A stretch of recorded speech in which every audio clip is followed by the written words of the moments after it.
नमस्कार दोस्तों। भारत दुनिया का सबसे बड़ा लोकतंत्र, जहां जनता वोट देती है, नेता वादे करते हैं और चुनाव आते ही सबसे ज्यादा गूंजता है एक ही शब्द, जाति और सिर्फ जाति। नेता जनता को नहीं, जाति को गिनते हैं। विकास की बातें पीछे छूट जाती हैं और आगे होता है समाज का बंटवारा, वोटों का गढ़ और छवि बनाने का खेल। आज हम बात करेंगे कैसे नेता जाति के नाम पर राजनीति की फसल बोते हैं और जनता उसके कांटे काटती है। भारत में जाति कोई नई चीज नहीं है, लेकिन पिछले कुछ दशकों में यह नेताओं का चुनावी हथियार बन चुकी है। हर पार्टी के पास अपना जातिगत समीकरण है।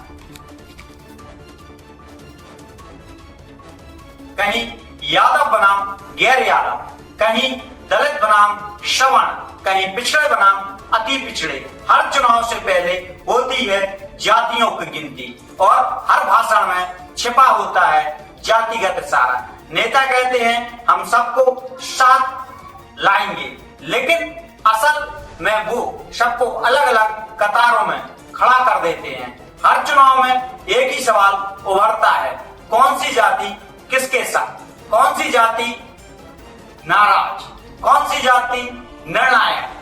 राजनीतिक दल अब विचारधारा से ज्यादा जाति धारा पर चलते हैं। वोट बैंक की यह राजनीति सिर्फ चुनाव जीतने का जरिया नहीं, बल्कि जनता को बांटने का तरीका बन चुकी है।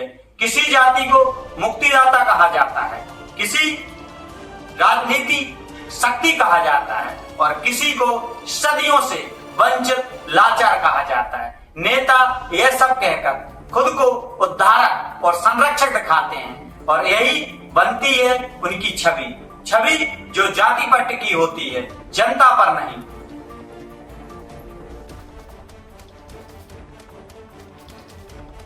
हमने बात की आम लोगों से। किसी किसान ने कहा नेता आते हैं, हमारी जाति पूछते हैं, हमारे आसपास के लोगों की संख्या पूछते हैं, किस जाति के लोग, किस समुदाय के लोग कितने कहाँ रहते हैं, लेकिन कभी हमारी फसल और हमारी परेशानी के बारे में कभी किसी ने नहीं पूछा। एक छात्र से बात करने पर पता लगा, छात्र ने बताया क्लास में नंबर टैलेंट से मिलते हैं, बाहर जब नौकरी के लिए जाते हैं तो नौकरी जाति को देखकर दी जाती है। लोगों की जुबान पर सवाल एक ही है, क्या जाति ही सब कुछ है?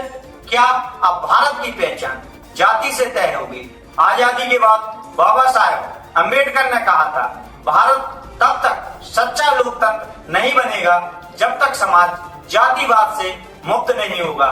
लेकिन आज वही जाति हमारे लोकतंत्र की दिशा तय कर रही है। संविधान में बराबरी दी है, नेताओं ने भेदभाव और वोटों में इसको बदल दिया है।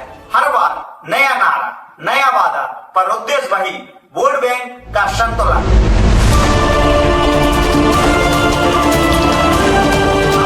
जातिवाद सिर्फ गांवों में नहीं, ट्विटर से लेकर टीवी, फेसबुक, इंस्टाग्राम से लेकर सभी सोशल मीडिया पर ट्रेंड बनते हैं और हमारी जाति भेदभाव को दर्शाया जाता है।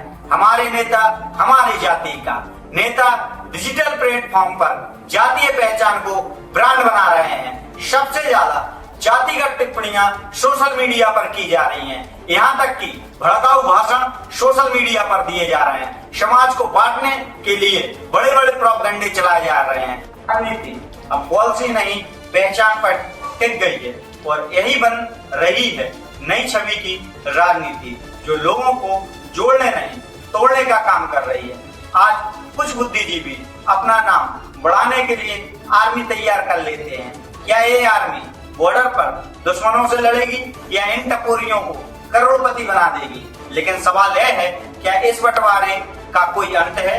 हाँ, अगर जनता तय करे कि वो जाति नहीं काम पर वोट देगी। अगर नेता से पूछा जाए आप हमारी जाति नहीं हमारी जरूरतों का हल बताइए, जाति बात का जवाब किसी जाति से नहीं, शिक्षा, रोजगार, समानता की राजनीति से देना होगा।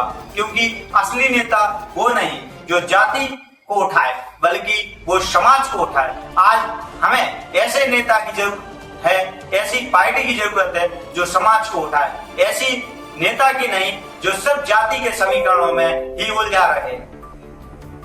बदलते हैं, नारे बदलते हैं, लेकिन जनता की हालत नहीं।